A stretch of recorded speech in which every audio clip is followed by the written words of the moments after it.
Jagdish partner ले जाओ।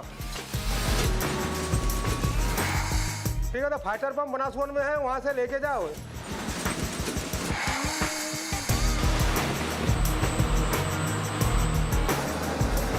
हम 24 घंटों में 50 मीट्रिक टन घी का प्रोडक्शन करते हैं पर डे। 3,50,000 किसान, 16 लाख मवेशी, 50 लाख लीटर दूध, 8 हाईटेक प्रोसेसिंग प्लांट्स। इन्हें आपस में मिला दीजिए और इनसे हासिल होगा एशिया का सबसे बड़ा डेयरी कोऑपरेटिव।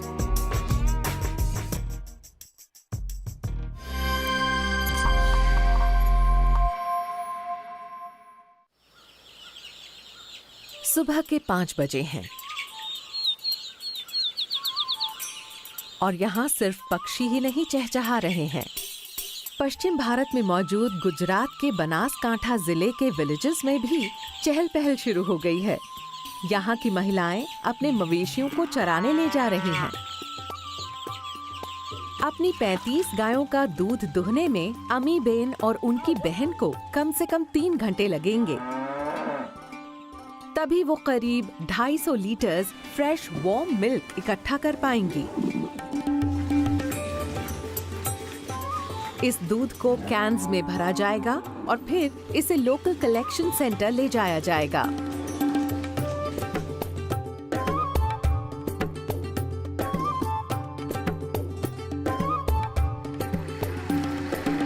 सुबह के 6:30 बजते बजते थावर गांव का कलेक्शन सेंटर काफी बिजी हो जाता है।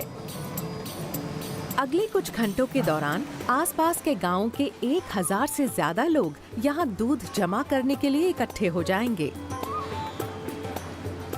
और 11 बजते बजते ये ट्रक अमी बैन के गांव से दूध को यहां से करीब 70 किलोमीटर दूर बनास डेयरी कोऑपरेटिव हेडक्वार्टर्स पहुंचा देगा। सच तो ये है कि इस पूरे जिले से ही ट्रक्स बनास कोऑपरेटिव की तरफ बढ़ रहे हैं।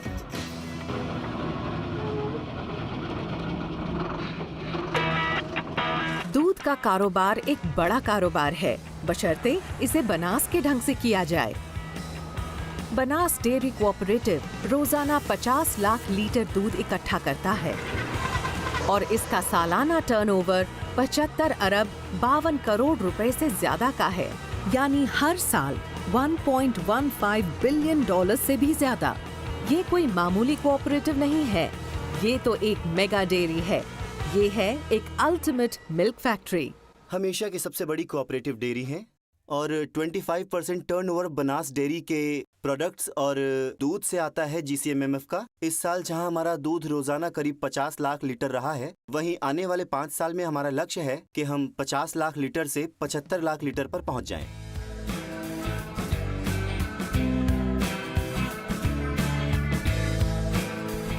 हम कई तरह के पाउडर बनाते रहे हैं। इसके अलावा हम इससे चीज बनाते हैं, मक्खन बनाते हैं, घी बनाते हैं, हम पनीर बनाते हैं और फ्लेवर्ड मिल्क बनाते हैं। बनास डेयरी कोऑपरेटिव को अपना नाम मिला उस जिले से जहां इसका हेडक्वार्टर मौजूद है। बनास डेयरी कोऑपरेटिव गुजरात के बनासकांठा जिले में पालनपुर में स्थित है। ये इलाका राजस्थान के रेगिस्तान और रण ऑफ कच्छ के सॉल्टी फ्लैट लैंड्स के बीच मौजूद है। ये एक सूखा और बंजर इलाका है। बारिश का यहाँ कोई भरोसा नहीं। ये यहाँ अक्सर औसत से कम ही होती है। इस जिले की ज्योग्राफी इसके फेवर में नहीं है। तो बनास डेयरी ने हालात को अपने मुताबिक कैसे ढाला और ये कैसे बनी एशिया की सबसे बड़ी डेयरी। बनास एक ऐसी जगह मौजूद है जो इंसानी बस्तियों से काफी दूर है। वाकई सबसे नजदीकी शहर यहाँ से करीब 150 किलोमीटर दूर है। हालात मुश्किल है, बहुत मुश्किल है। वाटर लेवल बहुत ही ज्यादा लो है। ये इलाका बहुत ही सूखा बंजर है। बनास डेयरी कोऑपरेटिव की स्थापना 1969 में हुई थी, गुजरात में कोऑपरेटिव मूवमेंट की शुरुआत के कुछ ही समय बाद। आनंद और महसाना डेयरी पहले ही कामयाबी का रास्ता दिखा चुकी थी। दूध और डेयरी के अलावा कोई व्यवसाय नहीं था यहाँ पर। पशु वैसे अकाल पड़े तो लेकर माइग्रेट करके बाहर ले जाते थे। दूध खाने के लिए उपयोग आता था। दूध कोई बेचे तो ऐसी मान्यता थी कि दूध और बेटा दोनों नहीं बेचा जा सकता। फाउंडर गलबा भाई नानजी भाई पटेल ने इस कोऑपरेटिव की शुरुआत सिर्फ कुछ 100 किसानों के साथ ही की थी। रोजाना करीब 800 लीटर दूध इकट्ठा किया जाता था और अब 5 दशक बाद मेंबरशिप बहुत ज्यादा बढ़ गई है। आज बनास डेयरी के 3,50,000 सदस्य हैं और यहाँ रोजाना करीब 50 लाख लीटर दूध का उत्पादन होता है। ये हर साल लगभग 10% की तेजी से ग्रो कर रहा है। इस कोऑपरेटिव में बनास के करीब 90% गांव शामिल हैं। बनास उन 18 कोऑपरेटिव्स में से एक है जो मशहूर Gujarat cooperative milk marketing federation का हिस्सा हैं और जो नामी अमूल ब्रांड ऑफ प्रोडक्ट्स बनाती है।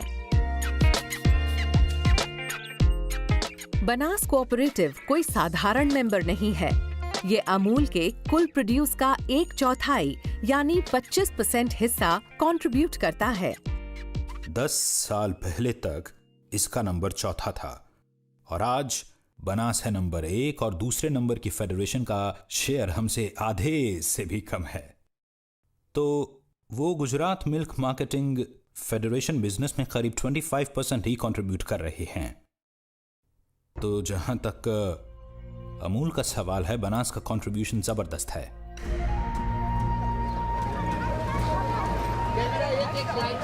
इस कोऑपरेटिव की ग्रोथ और सक्सेस का पूरे बनासकांठा डिस्ट्रिक्ट में फैले 1233 गांव के मेंबर्स की सोशियो इकोनॉमिक हेल्थ पर जबरदस्त असर पड़ा है।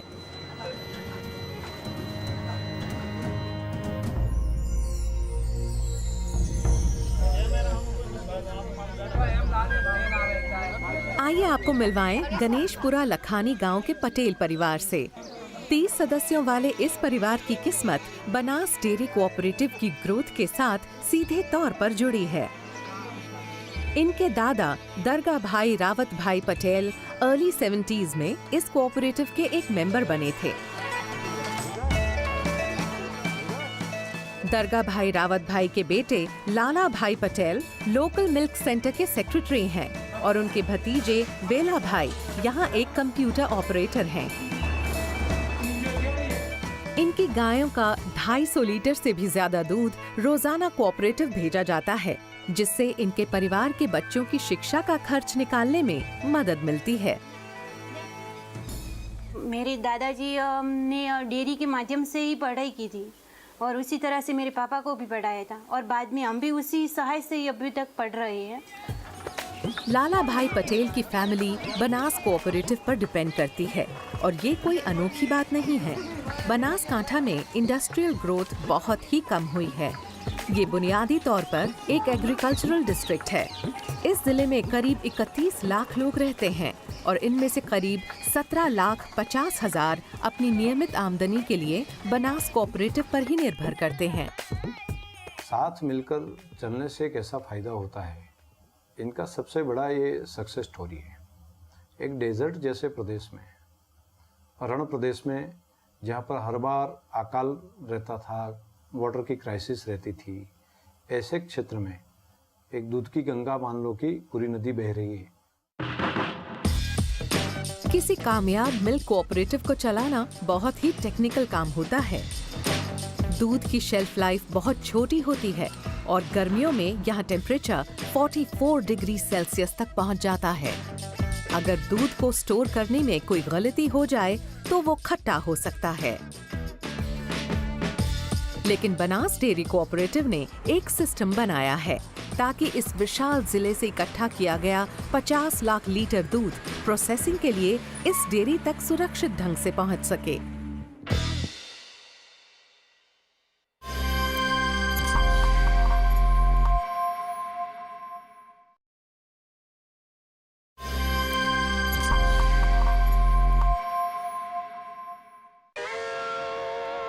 ये है बनास डेयरी, एशिया का सबसे बड़ा मिल्क कोऑपरेटिव।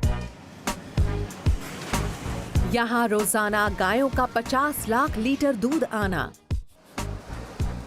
प्रोसेसिंग यूनिट में जाना, और फिर वहां से कंज्यूमर तक पहुंचना। ये प्रोसेस यहाँ हर रोज पूरी लगन से किया जाता है। ये जगह रोजाना इस कोऑपरेटिव को पूरे जिले के 35 लाख किसानों से भी जोड़ती है। इस काम की शुरुआत यहाँ किसान के अहाते से होती है। दिन में 2 बार अहमदपुरा विलेज के 30 साल के इरफान भाई मनकनॉय अपनी होल्स्टीन क्रॉस ब्रीड गायों को दूहते हैं। मैं पहले बहुत सारे अलग अलग बिजनेस कर रहा था। बूट चंपल की दुकान डाली, कपड़े की दुकान डाली, डायमंड में भी गया, लेकिन कोई जगह पे मुझे सफलता नहीं मिली। उसके बाद मैंने सोचा कि कोई और ऐसा बिजनेस करूं जिससे मुझे अच्छा मुनाफा, जो मेरी जो लाइफ है वो भी बेटर देन हो जाए। इसलिए मैंने ये फार्म बनाया। पिछले मैं 3 साल से ये फार्म चला रहा हूँ और 3 साल के अंदर मुझे इतना ज़्यादा मुनाफा हो रहा है और इतना बढ़िया कि मैं घर पे अभी पूरा मेरा घर भी चेंज हो गया है।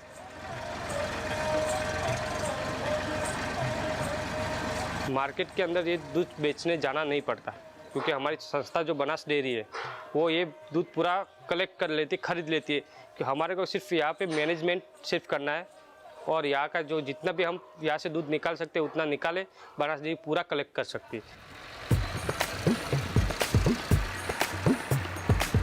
इरफान की ही तरह और कई किसान गांव के कलेक्शन सेंटर की तरफ जा रहे हैं। इरफान भाई और कई और किसान बड़ी तसल्ली से यहाँ लाइन लगाए हुए हैं। इस बीच सोसाइटी एम्प्लॉइज दूध की मात्रा नापते हैं और एक और कर्मचारी इसके फैट कंटेंट को मेजर करता है। ये सिस्टम पूरी तरह ऑटोमेटेड है। हर किसान के दूध के आउटपुट को कंप्यूटर में लॉग किया जाता है। इरफान को हर महीने की 16 तारीख को भुगतान किया जाएगा। ये पैसा सीधा उनके बैंक अकाउंट में जाता है। उनकी आमदनी टिकी है दूध की उस मात्रा पर जो वो यहाँ देते हैं और उसमें मौजूद फैट पर। तो दूध भराने के बाद मोबाइल में एक एप्लीकेशन है बनास डेयरी की, उसके अंदर एक मैसेज आता है कितना दूध भरवाया है, कितने रुपए का भरवाया है, कितना फैट है, SNF कितना है, वो पूरा लिस्ट आ जाता है। इकट्ठा किया गया दूध अब प्रोसेसिंग प्लांट भेजा जाएगा। इस बड़े से मिल्क टैंकर में 25,000 लीटर से भी ज्यादा दूध अपनी मंजिल तक पहुंचेगा। ये है पालनपुर में मौजूद बनास कोऑपरेटिव हेडक्वार्टर्स। 24 घंटे के साइकिल में इस कोऑपरेटिव में कम से कम 500 टैंकर्स आएंगे और करीब 50 लाख लीटर दूध यहाँ डिलीवर करेंगे। हम धानेरा जाते हैं, जो 4 गांव में से लाते हैं, जो जाड़ी महिला है, पटेलवा से मालहोत्रा है और धानेरा का दूध है। वहाँ की बस्ती होगी लगभग 800-700 लोग होंगे, वहाँ दूध भरवाने आते हैं। टैंकर्स बनास में सुबह 11 बजे आना शुरू करते हैं और पूरी रात ही इनका यहाँ आना जाना लगा रहता है। पालनपुर गुजरात में मौजूद बनास डेयरी कोऑपरेटिव 122 एकड़ में फैला हुआ है। इतनी जगह में फुटबॉल के 67 मैदान बनाए जा सकते हैं। इस डेयरी में 3 अलग अलग यूनिट्स हैं। बनास 1 में लिक्विड मिल्क, पनीर, दही, बटर मिल्क, घी और ड्राई पाउडर बनता है। बनास 2 बटर, मिल्क पाउडर और UHT टेट्रा पैक्स को प्रोसेस करती है, जबकि बनास 3 में बनती है फुली ऑटोमेटेड आइसक्रीम और बटर और साथ ही है इसका सबसे नया चीज प्लांट। हाँ, 3 गोल DTM भर देगा ना उसका। Sandeep Kumar Nayak liquid milk unit के हेड हैं और गांव से आने वाले मिल्क कलेक्शन की निगरानी के इंचार्ज भी हैं। हो गया टैंकर नंबर 9833। ठीक है, तो फाइटर पंप बनास 1 में है, वहाँ से लेके जाओ। एक मिल्क टैंकर खराब हो गया है और संदीप कुमार एक दूसरा टैंकर भेज रहे हैं ताकि उस टैंकर में जो 25,000 लीटर दूध है उसे खराब होने से पहले यहाँ मंगवाया जा सके। 9833 को ठीक है, उसको बोल देना बनास 1 में दे देगा।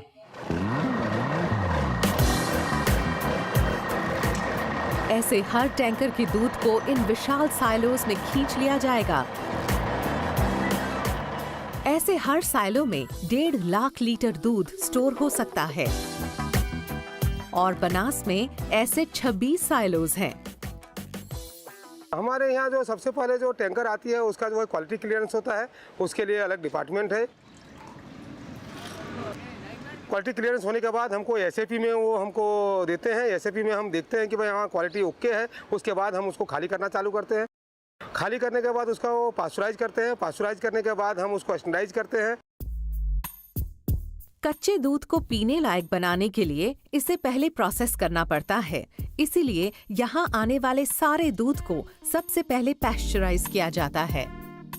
दूध को स्टील पाइप से गुजारते हुए करीब 76 डिग्री सेल्सियस तापमान पर सिर्फ 15 सेकंड के लिए गर्म किया जाता है और फिर ये तापमान घटाकर 4 डिग्री पर ले आते हैं। पैस्चराइजेशन कहलाने वाले इस प्रोसेस से हार्मफुल बैक्टीरिया को मारने में मदद मिलती है। अब ये पैस्चराइज्ड मिल्क पैकेजिंग एरिया की तरफ बढ़ता है। फिर 23 लाख लीटर दूध पॉलीपैक्स में भरा जाता है।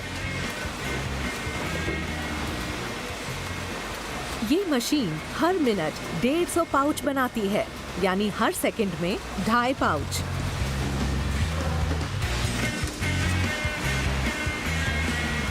अब इन पाउचेस को इंतजार करते ट्रक्स में लोड किया जाता है। अब ये पूरे राजस्थान और गुजरात के बाजारों और दुकानों तक भेजे जाने के लिए तैयार है। करीब 10 लाख लीटर दूध नेशनल कैपिटल रीजन भेजा जाता है। इसमें से आधा दूध इन स्पेशलाइज्ड मिल्क ट्रेन्स के जरिए रवाना किया जाता है। इस मिल्क ट्रेन में 13 टैंकर वैगन्स हैं, जिनमें से हर एक की कैपेसिटी 42,000 लीटर है, यानी सिर्फ एक ट्रेन में ही 5,46,000 लीटर दूध भेजा जाता है और ये अपनी मंजिल तक पहुंचने तक एकदम ठंडा बना रहेगा। ये 36 घंटे तक इस दूध को कुछ होता नहीं है, क्योंकि डेयरी में से हम उसको पास्चराइज करके लाते। अब ये ट्रेन हरियाणा के फरीदाबाद जा रही है और एक नया दिन शुरू होने से पहले ही वहां पहुंच जाएगी।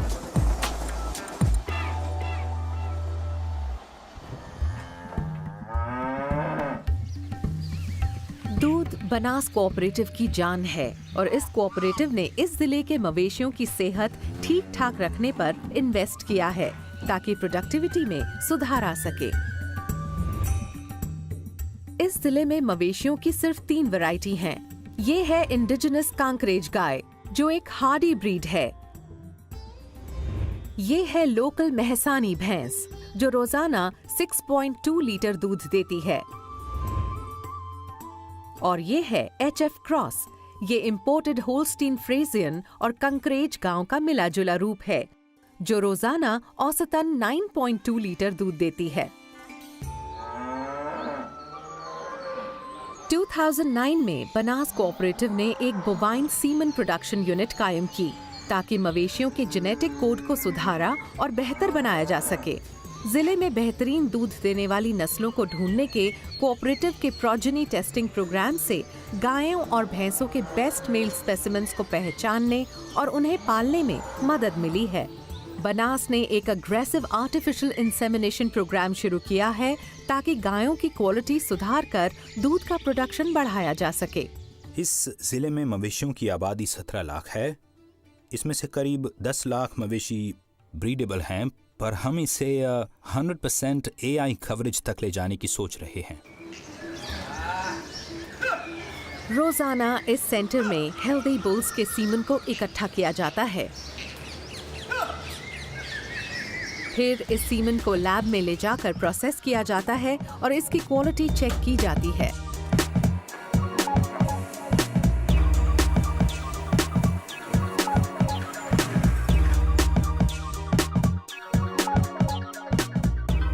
सीमन स्ट्रॉज क्रिएट और कोड की जाती हैं। इस लेबोरेटरी में हर साल सीमन की 18 लाख स्ट्रॉज बनाई जाती हैं।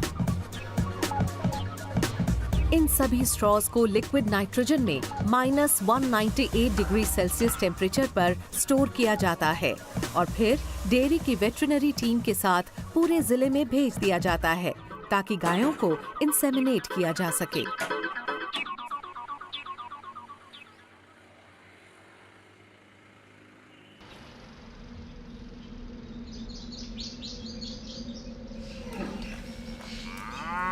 इस कोऑपरेटिव के रोल पर 165 वेटरिनरी डॉक्टर्स हैं जो अपने इन 4 पैर वाले मरीजों के लिए गांव में रेगुलर कैंप्स लगाते रहते हैं। जैसे कि 3 साल की ये Holstein cross. Doctor VR Desai को इसकी देखरेख के लिए बुलाया गया है। इस घबराई हुई गाय का ध्यान से मुआयना करने पर पता चलता है कि कोई सीरियस बात नहीं है। गाय को सिर्फ बुखार है तो इसे एक इंजेक्शन लगा दिया जाता है।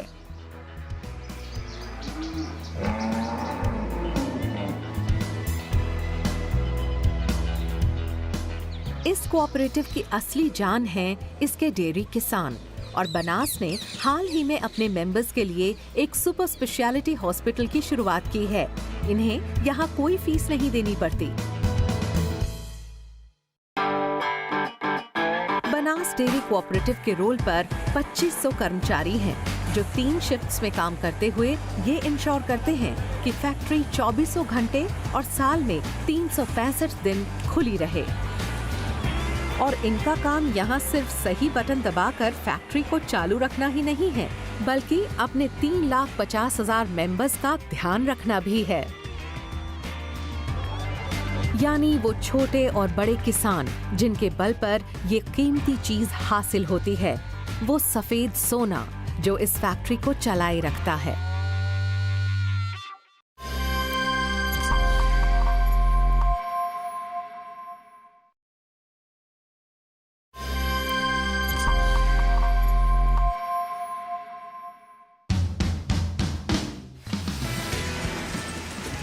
हम बनास डेयरी कोऑपरेटिव में हैं।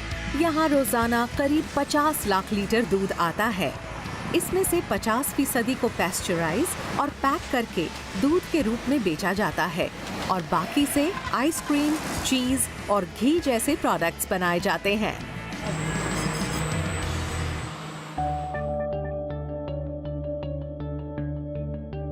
करीब 11 लाख लीटर दूध से मिल्क पाउडर बनाया जाता है। 3 लाख लीटर दूध को चीज और UHT long life milk unit भेजा जाएगा। योगर्ट और बटर मिल्क के लिए 1,50,000 लीटर दूध इस्तेमाल होगा। 1 लाख लीटर से पनीर बनेगा और सबसे कम सिर्फ 30,000 लीटर से आइसक्रीम बनेगी। ये है बनास की सबसे नई यूनिट, चीज प्लांट। बनास में रोजाना करीब 3 लाख लीटर दूध चीज की अलग अलग वैरायटी बनाने के लिए इस्तेमाल होता है। हमारा 30 टन का चेडर चीज प्लांट है, 20 ton mozzarella cheese plant and 20 ton of process cheese plant per day. Chairman Shankar Chaudhary हाल ही में एक्वायर किए गए चीज प्लांट का मुआयना करने आए हैं, जो इस कोऑपरेटिव की शान है। इस चीज प्लांट के लिए मशीनरी को इटली, स्वीडन, जर्मनी और डेनमार्क से मंगवाया गया है और इस पर 3 अरब 50 करोड़ रुपए की भारी लागत आई है। तो हम लोगों ने ये एक चीज़ का प्लांट लगाया। लोग बोल रहे थे कि 8-10 साल लगेंगे ये मार्केट तैयार होने में और चीज़ कौन खाएगा हिंदुस्तान में। लेकिन आज ऐसा है कि हमने जो भी कैपेसिटी से स्टार्ट किया वो कैपेसिटी लगभग पूरी हो गई 2-3 साल में। चीज बनाना एक बहुत ही स्पेशलाइज्ड प्रोसेस है। दूध को पहले बड़े बॉइलिंग वैट्स में डाला जाता है, फिर वे को कर्ड से अलग करने के लिए एक कर्डलिंग एजेंट मिलाया जाता है। फिर चेडर चीज को स्ट्रेन करके उसके बड़े बड़े ब्लॉक्स काटे जाते हैं। इनमें से हर एक का वेट 20 किलो होता है। अब चेडर के इन ब्लॉक्स को वैक्यूम पैक करके इस विशाल कोल्ड स्टोरेज में रखा जाता है। इसे कहते हैं एक चीज हेवन। अब ये चेडर ब्लॉक्स यहाँ कम से कम 6 महीने रहेंगे ताकि इनकी एजिंग और मैच्योरिंग हो सके। फिर इन्हें डिस्पैच किया जाएगा। हमारा 680 मेट्रिक टन का फेडरेशन से ऑर्डर आया है जो कि हर महीने आता है। वो मीट करने के लिए हमारा चेडर का प्रोडक्शन होना कंपल्सरीली है, जो कि हमने 6 महीने पहले से प्लानिंग करके रखा हुआ है। वो प्री प्लानिंग करने के बाद आज के डेट में हम वो फुलफिल कर पाते हैं मार्केट डिमांड। इस चीज यूनिट से ही कोऑपरेटिव को हर महीने 15 करोड़ रुपए से ज्यादा का रेवेन्यू हासिल होता है।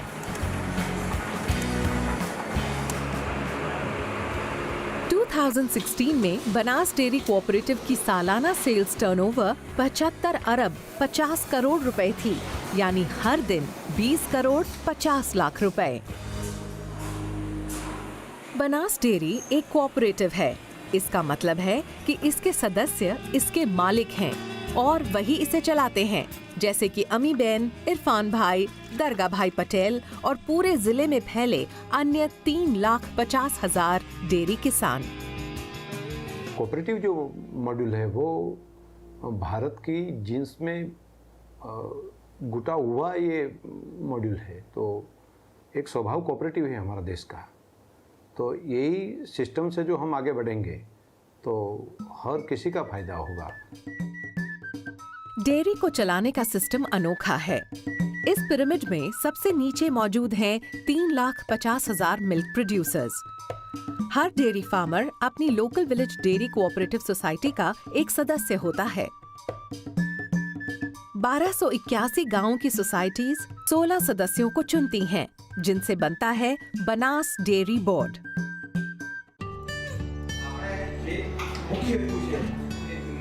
इस बोर्ड का प्रमुख होता है एक चेयरमैन, जो हर महीने मीटिंग करता है।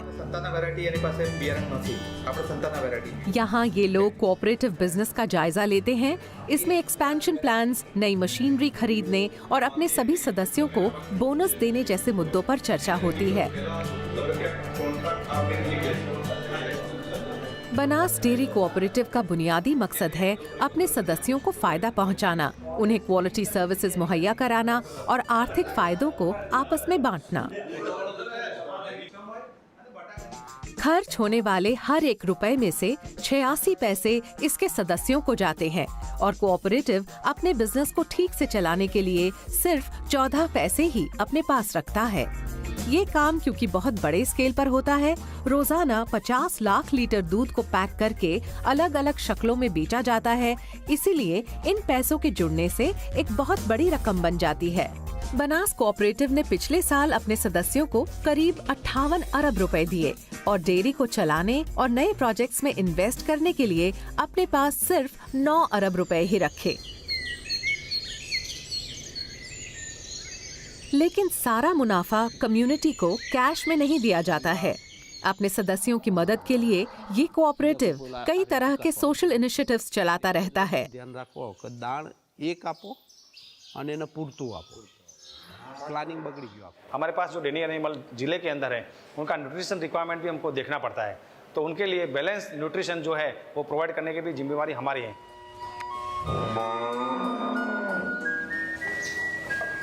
जिले में मौजूद कुल 16 लाख मवेशी बनास के लिए रोजाना दूध कंट्रीब्यूट करते हैं। मवेशियों को रोजाना 3 बार चारा देना पड़ता है। चारे के अलावा मवेशियों को अतिरिक्त न्यूट्रिएंट्स भी देने पड़ते हैं ताकि उनकी दूध की पैदावार बेहतर हो। कैटल फीड की बहुत बड़ी फैक्ट्री लगाई यहाँ पर और हर रोज का 1500 मैट्रिक टन जितना कैटल फीड पर डे निकले, ऐसी व्यवस्था हम लोगों ने की।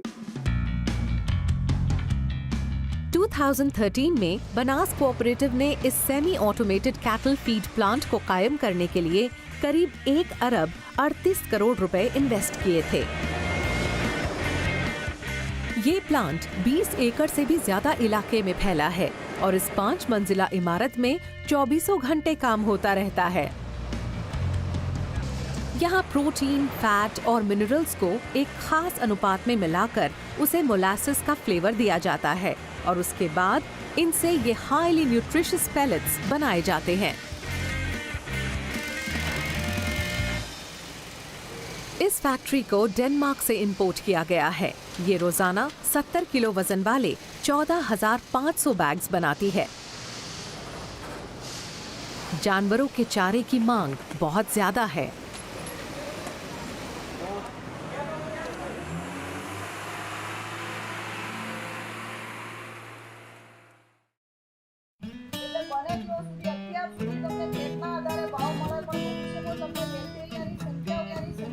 कोऑपरेटिव अपने मेंबर्स के लिए कई मुफ्त ट्रेनिंग प्रोग्राम भी चलाता है। यहाँ कमोडा गांव में कृष्णा बेन देसाई नए सदस्यों को मवेशियों की देखरेख की अहमियत के बारे में बता रही हैं। पहले साल में हमने मीटिंग की और दूसरे साल में हमने ट्रेनिंग की। ये हमारे मवेशियों के मैनेजमेंट के सिलसिले में ट्रेनिंग थी।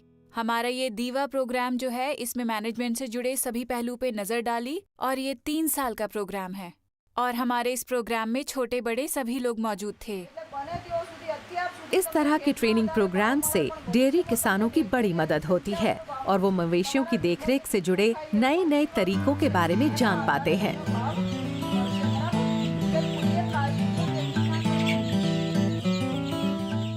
कोऑपरेटिव नए से नए इक्विपमेंट खरीदने के लिए किसानों को सब्सिडीज भी देती है।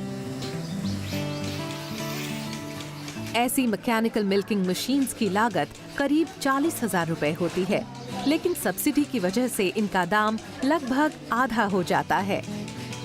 इन मशीनों की वजह से डेयरी किसानों को हायर्ड लेबर पर डिपेंड नहीं करना पड़ता, साथ ही मवेशियों के दुहने का वक्त भी घट जाता है।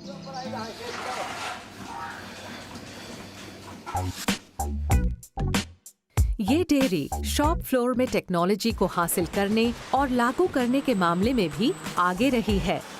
यहाँ डेयरी में ज्यादातर प्रोसेसेस पूरी तरह ऑटोमेट हो चुके हैं और यहाँ ह्यूमन इंटरफेरेंस की शायद ही कोई जरूरत हो।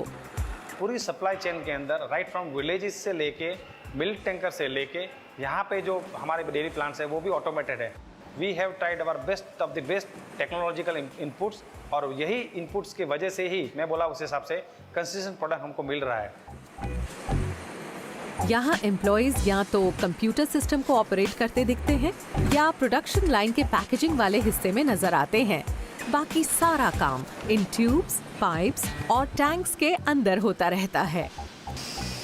जब ऑटोमेटेड सिस्टम इस्तेमाल में आने लगता है तो प्लांट की हाइजीन कंडीशन हमेशा कायम रहती है। तब चीज़ों को इंसान कम छूते हैं तो इससे प्रोडक्ट्स की क्वालिटी को मेंटेन और इम्प्रूव करने में मदद मिलती है।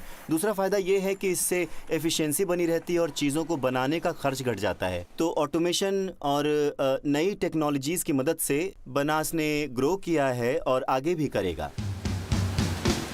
यहाँ सिर्फ प्रोसेसिंग ही हाईटेक नहीं है, प्रोडक्ट्स की पैकेजिंग पर भी काफी ध्यान दिया गया है ताकि इनकी फ्रेशनेस को कायम रखते हुए इनकी शेल्फ लाइफ भी बढ़ाई जा सके। बनास ने UHT लाइंस पर 2 अरब रुपए से ज्यादा खर्च किए हैं। ये मशीन काम करना कभी बंद नहीं करती। ये हर घंटे अल्ट्रा हाई टेम्परेचर वाले दूध के 75,000 पैकेट्स बनाती हैं। UHT मिल्क के इन पैकेट्स की शेल्फ लाइफ 6 महीने होती है और इन्हें न सिर्फ पूरे भारत में बल्कि दुनिया के अलग अलग हिस्सों में भी भेजा जाता है। बनास डेयरी अपने प्रोडक्ट्स बनाती है वर्ल्ड स्टैंडर्ड के मुताबिक। इसके प्रोडक्ट्स एक्सपोर्ट होते हैं सिंगापुर, हांगकांग, मिडिल ईस्ट और USA तक। बाहर बेशक अंधेरा हो गया है, लेकिन डेयरी के अंदर काम जारी है। ये कन्वेयर बेल्ट्स कभी नहीं रुकती।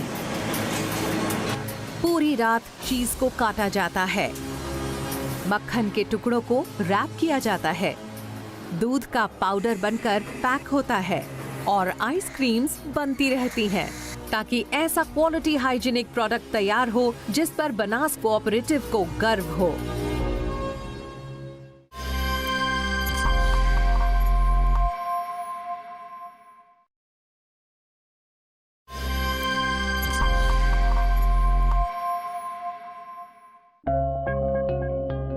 पिछले करीब 5 दशकों में एशिया की सबसे बड़ी डेयरी बनास डेयरी कोऑपरेटिव ने अपने मुनाफे को बहुत सोच समझकर इन्वेस्ट किया है। उसने इससे नई टेक्नोलॉजी वाली मशीनें खरीदी, न्यू वैल्यू एडेड प्रोडक्ट्स बनाए और अपने मवेशियों की सेहत को इंश्योर किया। इसीलिए इन्हें काफी नाम और इनाम मिले हैं। बनास डेयरी कोऑपरेटिव को 2017 नेशनल डेयरी डेवलपमेंट अवार्ड्स में लार्ज कोऑपरेटिव कैटेगरी में बेस्ट घोषित किया गया। बनास को टॉप मोस्ट कैटेगरी में पहला प्राइज मिला और इसे कई पैरामीटर्स के आधार पर सिलेक्ट किया गया। अहम खूबियां थीं इसका governance structure, quality parameters, adherence to the quality standards, बहुत मजबूत रिश्ता मिल्क प्रोड्यूसर्स के साथ, गांव की कवरेज और प्रोड्यूसर्स के बैंक खातों में सीधे ही दूध का भुगतान होना। लेकिन ये कोऑपरेटिव सिर्फ इससे ही संतुष्ट नहीं होगी। अब ये अपने जिले से निकलकर दूसरे राज्यों तक भी अपने पंख फैलाने की तैयारी में है। बनास कोऑपरेटिव ने उत्तर प्रदेश और हरियाणा में अपने प्रोसेसिंग प्लांट्स खोल लिए हैं। कोऑपरेटिव ने कानपुर और लखनऊ में भी अपने प्रोक्योरिंग और प्रोसेसिंग प्लांट्स कायम किए हैं और अब इसकी योजना वाराणसी में भी है। हफ्ते में करीब 4 बार ये मिल्क ट्रेन बनासकांठा से चलकर फरीदाबाद रेलवे स्टेशन पहुंचती है, जहां इस दूध को इंतजार करते ट्रक्स में पंप किया जाता है। इस पूरी ट्रेन को खाली करने के लिए 28 ट्रक की जरूरत पड़ती है। इसके बाद दूध को फरीदाबाद प्रोसेसिंग यूनिट में भेजा जाता है। हरियाणा के फरीदाबाद का प्लांट प्रोडक्शन कैपेसिटी के हिसाब से गुजरात के बाहर सबसे बड़ा प्लांट है। इस फैक्ट्री को बेहद आधुनिक टेक्नोलॉजी से बनाया गया है और ये कस्टमर बेस के काफ़ी नज़दीक भी है, इसीलिए हमने इसे यहाँ बनाया है। वरना हम UHT मिल्क और पाउडर जैसे प्रोडक्ट्स को तो वहाँ भी बना सकते थे, लेकिन कस्टमर को फ्रेश प्रोडक्ट्स चाहिए, इसलिए हमने दिल्ली और NCR के कस्टमर्स को क्वालिटी प्रोडक्ट देने के लिए इतना सारा पैसा इन्वेस्ट किया है। फरीदाबाद प्लांट में लेटेस्ट डेयरी टेक्नोलॉजी का इस्तेमाल हुआ है और ये 10 एकड़ इलाके में फैला हुआ है। यहाँ भी बनास की तरह ही काम होता है और यहाँ मकसद है नेशनल कैपिटल रीजन जैसे बड़े बाजार का फायदा उठाना।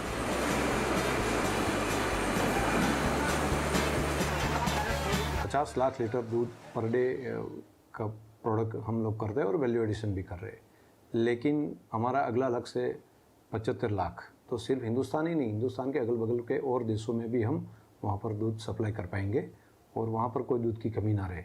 इनकी जिम्मेदारी भी हम उठाना चाहते हैं।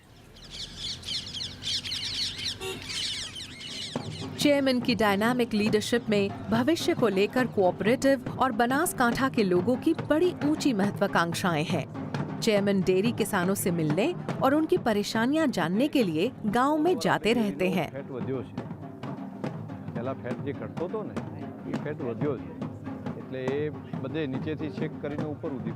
शंकर चौधरी कोऑपरेटिव के विकास में अब एक नया अध्याय शुरू करने वाले हैं। वो बनासकांठा के किसानों की मदद के लिए कारोबार को दूध से आगे ले जाना चाहते हैं।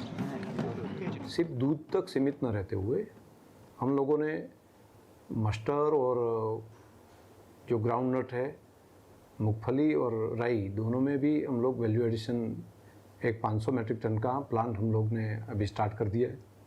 वो जैसे ही तैयार होता है, हम लोगों ने एक अनार में से जूस बनाकर पैकिंग करने का काम भी हाथ पर लिया है। और दूसरा, यहाँ पर पोटैटो काफ़ी मात्रा में होता है, तो पोटैटो में से वैल्यू एडिशन करके काफ़ी सारी चीज़ देश और दुनिया के मार्केट में हम रखे, जिनके कारण किसान को पूर्ति प्राइस मिले। राणा भाई लाला भाई पटेल डेयरी के शहद प्रोग्राम से जुड़ने वाले शुरुआती सदस्य हैं। अपने पहले सीजन में राणा भाई के पास सिर्फ 15 बॉक्सेस थे और उन्होंने सिर्फ 260 लीटर शहद की ही पैदावार की थी। लेकिन इस सीजन में उनके पास 50 बी बॉक्सेस हैं और इन्हें 5000 लीटर शहद का उत्पादन होने की उम्मीद है, जिसके जरिए ये शायद अगले कुछ महीनों में 7 लाख रुपए तक कमाई कर पाएंगे। जो सीजन आती है फूलों की, तभी एक बॉक्स में से 10 दिन के भीतर 6 से 7 केजी हनी देता है। तो 150 रुपये में बनास डेयरी खरीदती है, तो 700-800 रुपया 10 दिन में एक बॉक्स का मिलता है हमको। बनास ने अमूल बोर्ड से ये अनुरोध किया है कि उसका मार्केटिंग डिवीजन बनास के शहद, तेल और पोटैटो चिप्स को भी बेचे। हमें हाल ही में बनास के चेयरमैन की रिक्वेस्ट मिली कि बनासकांठा के किसान आलू जैसी अपनी दूसरी कृषि फसलों के लिए मिल रहे दामों से खुश नहीं हैं। नॉर्थ गुजरात में काफ़ी आलू पैदा होता है। उनका कहना था कि वो इस आलू में वैल्यू ऐड करना चाहते हैं। वो आलू प्रोसेस करके उससे finger chips, hash potatoes, patties बनाकर अमूल ब्रांड के तहत बेचना चाहते हैं। बनास कोऑपरेटिव की कामयाबी गजब की रही है। बहुत अच्छे ढंग से चलाई गई इस डेयरी का इस जिले के सोशियो इकोनॉमिक इंडिकेटर्स पर शानदार असर पड़ा है। बनास गांव को मजबूत बनाने के गांधी मॉडल की एक सच्ची मिसाल है। इसके जरिए इस जिले का करीब हर डेयरी फार्मर समृद्ध बना है। बनास की ग्रोथ वाकई अनोखी है, क्योंकि इसने सिर्फ रोजी पर ही नहीं बल्कि शिक्षा और सेहत पर भी बढ़िया असर डाला है। हमारे सामने जो सबसे बड़ी चुनौती है वो है किसानों की अगली पीढ़ी। हम चाहेंगे कि युवा पढ़ने के बाद भी गांव में रहें और दूध का उत्पादन करते रहें, और ऐसा सिर्फ तभी होगा जब मिल्क या डेयरी बिजनेस बहुत कंटेम्पररी और मॉडर्न होगा। तो इसके लिए बनासकांठा ने पहल करनी शुरू कर दी है। वहाँ कमर्शियल डेयरी फार्म्स प्रमोट किए जा रहे हैं। तो अगली बार जब आप ब्रेकफास्ट करने लगे, दूध का एक गिलास पिएं, टोस्ट पर मक्खन लगाएं, चाय के प्याले में दूध डालें या फिर तपती गर्मी को किसी आइसक्रीम के जरिए हराने की कोशिश करें, तो याद रखें कि ये चीजें बनास से आई हो सकती हैं, जो भारत के सबसे तेजी से बढ़ते डेयरी कोऑपरेटिव्स में से एक है। इसके मालिक हैं 3,50,000 किसान और इसका हेडक्वार्टर मौजूद है सूखे और बंजर बनासकांठा में।